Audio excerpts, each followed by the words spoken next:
दूध वाला बेचता है तो उससे पूछा जाता है पानी तो नहीं मिलाया है, लेकिन शराब पीते हैं लोग तो पानी मिला मिला करके पीते हैं।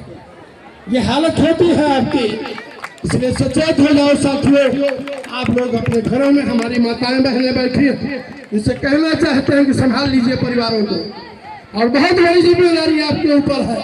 अगर आपने परिवार को संभालने का काम कर लिया, परिवार को आगे बढ़ाने का काम किया, तो समाज में यही लोग खड़े होकर के आगे आपका नाम रोशन करने का काम करेंगे, इलाके का नाम रोशन करेंगे। इसलिए साथियों, हम आपसे कहना चाहते हैं कि लड़ाई बहुत बड़ी है। हमारे नेता माननीय अखिलेश यादव जी यहाँ से लेकर के और दिल्ली की पंचायत तक, और अगर कहीं कोई हारता भी है, कहीं कोई दुख में है, तो जाकर के उसके आंसू पूछने का काम भी करते हैं। तमिलनाडु में स्टीफन जी हार गए, और स्टीफन कौन है आप नहीं जानते होंगे, वो यादव समाज के मुख्यमंत्री थे तमिलनाडु में। जब हारे हैं तो सबसे पहले अखिलेश यादव जी उनके आंसू पहुंचने का काम किया। और इसके बाद आपने देखा अभी ममता दीदी के साथ जो अन्याय हुआ, कौन आंसू पूछने गया? अगर गए तो आपका बेटा, आपका भाई अखिलेश यादव ने जाकर के ममता दीदी से मिल करके उनको सांत्वना देने का काम किया। आज आपकी कोई बात होती है तो चाहे विधानसभा में हो, चाहे पार्लियामेंट में हो, आपका बेटा जाकर के उस आवाज को उठाने का काम करता है, लड़ाई लड़ने का काम कर रहा है। इसलिए हमारे से केवल इतना कहना चाहते हैं कि 2027 की सबसे बड़ी सरकार आपकी बनने जा रही है।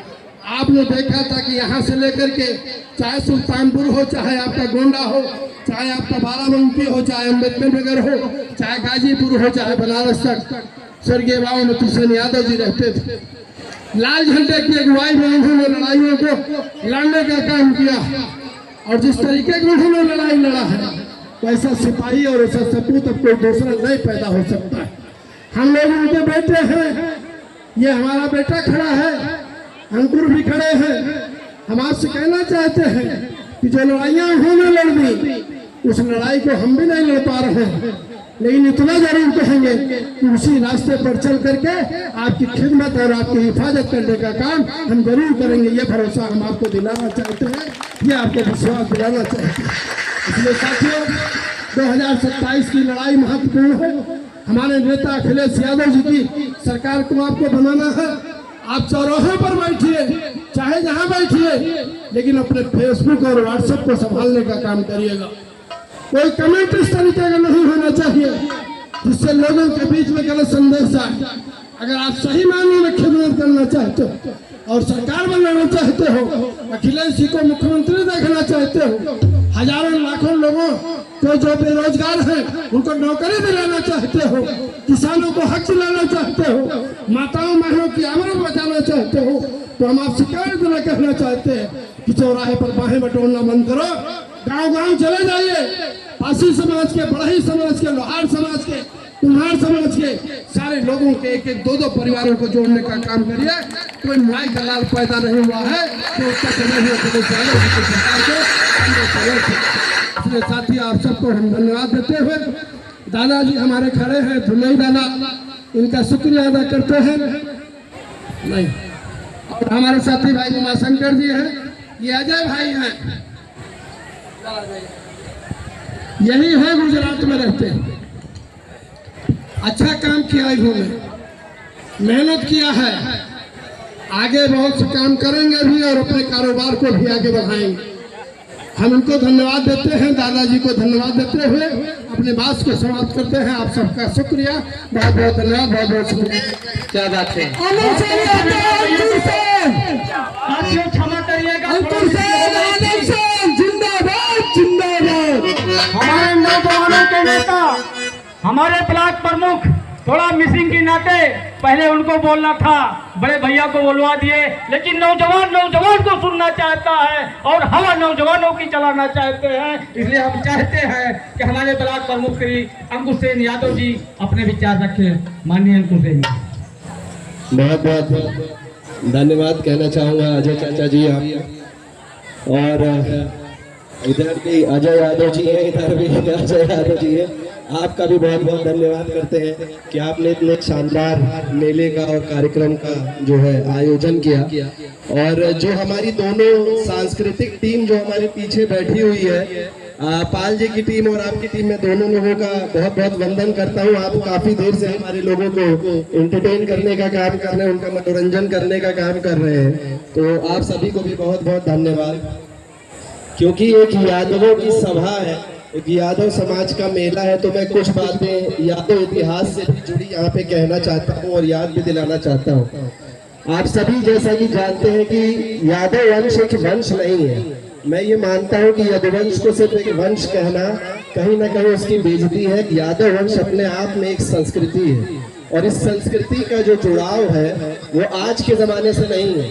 वो भगवान कृष्ण से लेके ऋषि अत्रि से लेके और चंद्रवंश तक कहीं ना कहीं जुड़ा हुआ है। आपके देश में जो एक राज्य है जिसका नाम है हरियाणा, वो राज्य भी आपके वीर के नाम पे ही पड़ा था, क्योंकि हरि का मतलब है कृष्ण और आना का मतलब है आगमन होना। तो जब वहां पे हरि का आगमन हुआ था तब उस राज्य का नाम हरियाणा पड़ा था।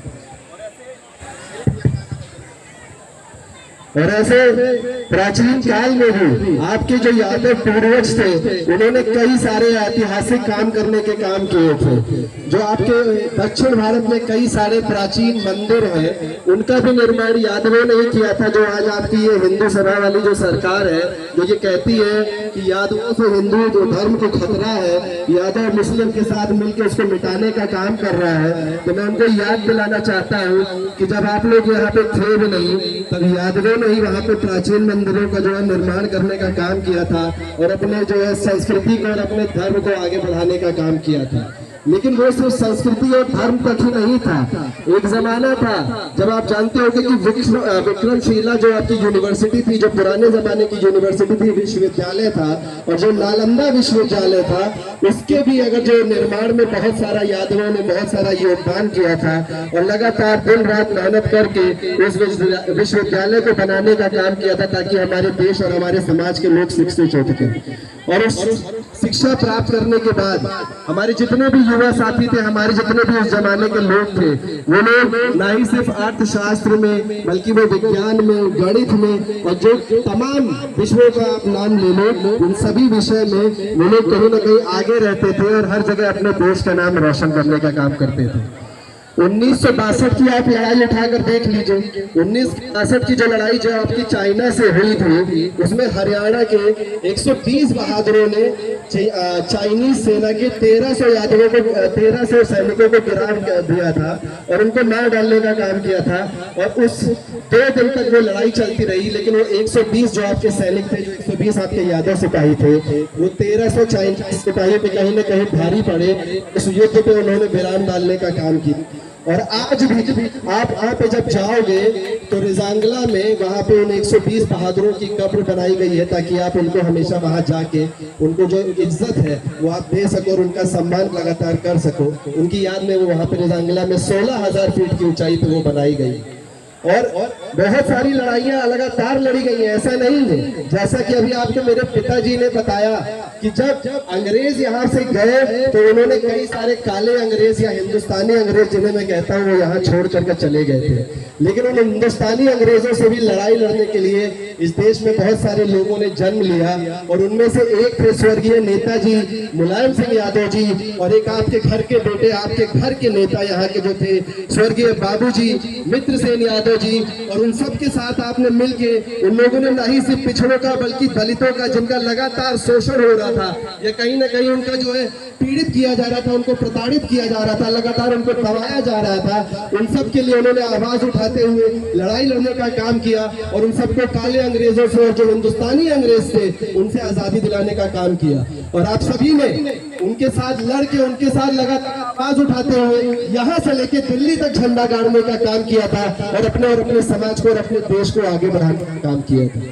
लेकिन आज क्या हो रहा है, जैसा कि अभी आपको मेरे पिताजी बता रहे थे, आज धर्म क्यों हम पे इतना हावी पड़ रहा है। आज हमारा युवा जो है शिक्षित होने की बजाय कांवड़िया यात्रा में जाने का काम करता है। दारू पीने का काम करता है, गांजा पीने का काम करता है और अपने परिवार को कहीं ना कहीं खत्म होते हुए देख रहा है, अपनी आंखों के सामने नुकसान होता देख रहा है। मैं उनसे पूछना चाहता हूँ, जब आपको ये बताया जाता है कि बाप दादा को कुर्सी पे बैठने नहीं दिया जाता था, खटिया पे बैठने नहीं दिया जाता था, तो आप उस बात को यकीन नहीं करते हो। आप क्या कहते हो कि ये सच्चाई नहीं है। लेकिन कहीं ना कहीं आपसे ये पूछता हूँ कि अगर ये सच्चाई नहीं है तो ऐसा क्यों की संख्या में बुजुर्ग यहाँ मौजूद है, वो सब का सब एक ही झूठ बोलते हैं। कभी आपने सोचा है कि हजारों बुजुर्ग जो दूर दूर से आते हैं वो एक ही झूठ से बोल सकते हैं और हर एक झूठ वही कहता है कि भैया हमको बहुत मजबूर किया जाता था, हमको बहुत पीड़ित किया जाता था, हमको पे नहीं बैठने दिया जाता था, हमको नहीं बैठने दिया जाता था। हर घर की कहानी ऐसे कैसे हो सकती है? क्यों नहीं आप अपने परिवार के और अपने जो बुजुर्ग लोगों के संघर्षों की बात है उन पे यकीन करते हो? और मैं हमारे जो यहाँ साथी बैठे हुए, जो हमारे बुजुर्ग साथी बैठे हुए हैं, जो हमारे बड़े बैठे हुए हैं, मैं उनसे भी ये चीज कहना चाहता हूँ कि ये गलती कहीं ना कहीं हमारी थी। जो हमारी पहली पीढ़ी थी, जिन्होंने सामंतवादी से टक्कर लेने का काम किया, जिन्होंने लड़ाई लड़ने का काम किया, उन्होंने अपनी दूसरी पीढ़ी को कहीं ना कहीं इसके बारे में जानकारी देने का भी काम किया था। उन्होंने उनको सावधान करने का भी काम किया था कि अगर आप सावधान नहीं रहोगे तो यही तो आपकी दोबारा गुलाम हो जाएगी। लेकिन जो हमारी दूसरी पीढ़ी थी उसने कहीं ना कहीं इस काम में चूक कर दी और उन्होंने हमारे प्रेरित करने का और हमारे युवाओं को जो है सामाजिक ज्ञान देने का काम नहीं किया था, जिसका नतीजा आज ये है कि हमारा युवा एक कोरा कागज था जिस पर भाजपा ने अपनी हमारे युवाओं की विचारधारा को बदलने का काम कर दिया। लेकिन घबराने की बात नहीं, कोई ये मत समझिए कि मैं यहाँ पे कुर्ता पजामा पहने सफेद आया हुआ, लोगों ने मुझे कुछ बना दिया है तो मैं यहाँ खड़ा होकर एक बात बता रहा हूँ आप लोगों को, या आप लोगों को छोटा दिखाने का काम कर रहा हूँ। नहीं, मैं चुनाव जीता हूँ, मैं हमेशा बोलता हूँ कि मैंने आपकी बदौलत चुनाव जीता है। अगर ये हजारों के भीड़ जो मुझे जानती भी नहीं थी नहीं होती तो ये प्रशासन मुझे चुनाव हराने का काम करता। लेकिन मैं ये भी मानता हूँ कि बापू जी की तरह आपने मुझे एक जिम्मेदारी भी दी और मेरी ये जिम्मेदारी ये है कि जब हमारा युवा और हमारा समाज अगर भटकता है, अपने सही राह से गलत राह पे जाता है, तो उसको सही लाने का भी जिम्मेदारी हमारी ही बनती है और उसको समझाने की जिम्मेदारी भी हमारी ही बनती है। और मैं वही करना चाह रहा हूँ। मैं किसी युवा को यहाँ बेइज्जत नहीं करना चाह रहा हूँ, ना ही मैं किसी को छोटा दिखाने की कोशिश कर रहा हूँ, पर मैं इतना समझाना चाहता हूँ कि जैसा अभी मेरे आदरणीय पिताजी ने कहा कि अगर हर युवा सिर्फ अपने अपने परिवार को संभालने की जिम्मेदारी उठा ले, सिर्फ अपने अपने गांव को संभालने की जिम्मेदारी उठा ले, तो कोई माई का लाल ऐसा पैदा नहीं हुआ जो आपको हमेशा दबा के रख ले और आप अपने मन का काम और अपने परिवार के मन का काम करने से आपको कोई रोक नहीं सकता। मैं अपने युवाओं से कहना चाहता हूं कि एक जमाना था हमारा देश का युवा चांद पे जाने की बात करता था, हमारे देश का युवा अर्थशास्त्र में सबसे आगे होता था, हमारा देश का युवा गणित से लेकर हर विषय में सबसे आगे होता था। और आज हमारा युवा गौमूत्र और मल की बात कर रहा है। क्या हमारे पूर्वजों ने गौमूत्र और मल के लिए हमारा खून बहाया है? क्या उन लोगों ने इसलिए अपनी जान की कुर्बानी दे दी कि हम गौमूत्र और मल पे जो है बात कर सके संसद में? इसलिए नहीं दिया उन लोगों ने कुर्बानी। उन लोगों ने कुर्बानी इसलिए दी थी कि आप आजाद भारत में जिंदा रहो, आप आजाद भारत में अपनी विचारधारा के हिसाब से अपने समाज और परिवार को आगे बढ़ाने का काम करो, ना कि जो दोबारा गुलामी की ओर जाने का काम करो। और आज कहीं ना कहीं ऐसा ही हो रहा है, हम दोबारा गुलामी की तरफ जा रहे हैं। अभी आप बीता ही चुनाव देख लो, अमानी पुलिस वालों ने जो है गांव पे लाठी चार्ज करने का काम किया, और जब लाठी चार्ज किया और गांव के लोगों ने अपने आप को दरवाजा बंद करके अंदर कर लिया तो उन लोगों ने जानवरों को मारने का काम किया। ये कहाँ का इंसाफ था आप बताइए? जानवरों पे लाठी चार्ज करके उन लोगों को मजबूर किया गया कि वो घर के बाहर आए, और जब वो जानवरों को बचाने के लिए घर के बाहर आए तो दोबारा उन पर लाठी चार्ज कर उनको मारा गया। उत्तर बिहार का चुनाव होता है, वहां 50 लाख वोटरों का नाम काटने का काम किया गया। बंगाल का चुनाव होता है, यहाँ भी कम से कम 1 करोड़ वोटरों का नाम काटने का काम किया गया। और अभी उत्तर प्रदेश में चुनाव आया भी नहीं है और लगभग 1 करोड़ लोगों का वोट का नाम काटने का काम कर दिया गया। और आप कैसे समझ सकते हो कि आप ऐसे देश में जहाँ पे आपका एक हक है जो कि कहीं ना कहीं वोट डालने का है, उसको आपसे छीना जा रहा है और आप कह रहे हो कि आप आजाद भारत में जिंदा हो। अगर आप ये गलती करते रहोगे, अगर आप अपनी विचारधारा को नहीं सुधारोगे, तो आपके बाप दादा ने जो संघर्ष किया है वो कहीं ना कहीं व्यर्थ हो जाएगा, वो कहीं ना कहीं खत्म हो जाएगा और आप दोबारा गुलामी की तरफ चले जाओगे और फिर कहीं ना कहीं हरवाई चरवाई करते फिरोगे। ये गलती मत करिए, अपने शिक्षित होइए, अपने समाज को संगठित करिए। और एक बात मैं और कहना चाहूंगा, हमारे समाज में सिर्फ यादव समाज ही नहीं आता है। जब बाबूजी ने झंडा उठाया था तो सारे पिछड़ों के लिए उठाया था, सारे दलितों के लिए उठाया था। और मैं वही विनती आपसे भी करना चाहता हूँ कि आप सारे समाज को जोड़ने का काम करो, चाहे वो महिलाएं हैं, चाहे वो पासी है, कोरी है, निषाद है, कोई भी चौरसिया है, मौर्य है, आप सबको जोड़ने का काम करो।